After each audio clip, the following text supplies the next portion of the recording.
Hi everyone, welcome back to Treehouse Garden. It's Kimberly here. Happy winter break. Hopefully you are enjoying some time off before the big holiday gets here.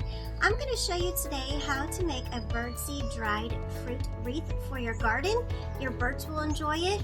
If you're like me and like to make homemade holiday gifts, this is a really fun and easy one. You can do it with your kids. It's cost effective, it's easy, and it turns out beautiful.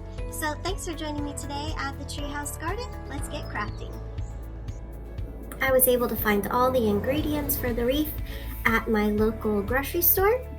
I'm going to first spray my tins with some non-stick spray. I love to go thrift shopping and I found these little cuties at a local thrift store in Roseville. I'm going to put at the bottom my dried cherries. You can put any kind of fruit or you can skip the fruit altogether.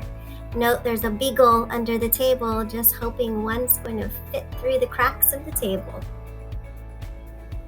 Once I have my fruit at the bottom, I'm going to mix 2 unflavored gelatin packets with a cup of warm water, and I'm going to stir this until it dissolves. This is what is going to bind and get the wreath to all come together in the mold.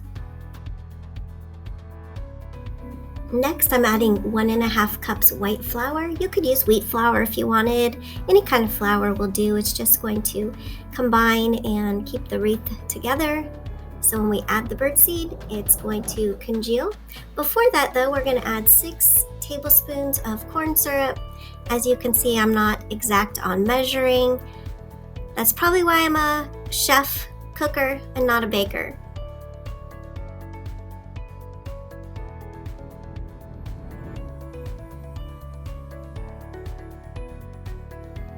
It's important to get this mixture to combine evenly so that when you put the birdseed in, everything gets coated equally.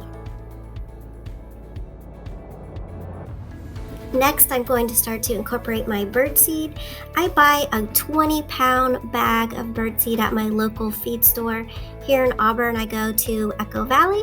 So if you're planning on making a lot of wreaths, it's a good idea to go big and buy a bunch of birdseed so you can get a discounted price.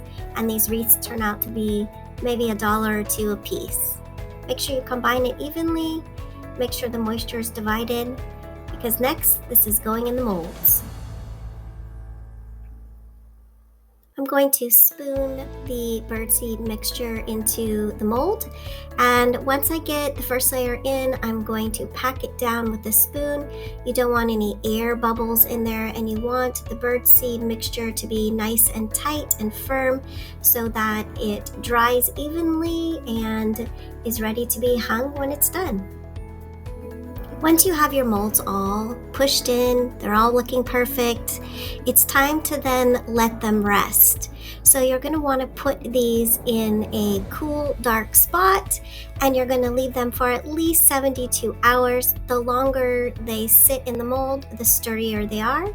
You can see some of my dried cherries fell off the front, but it's time to now put on the ribbon. It's time to enjoy your holiday wreath or to package it up in some cellophane and ribbon to give to a friend or family member. Happy holidays from Treehouse Garden.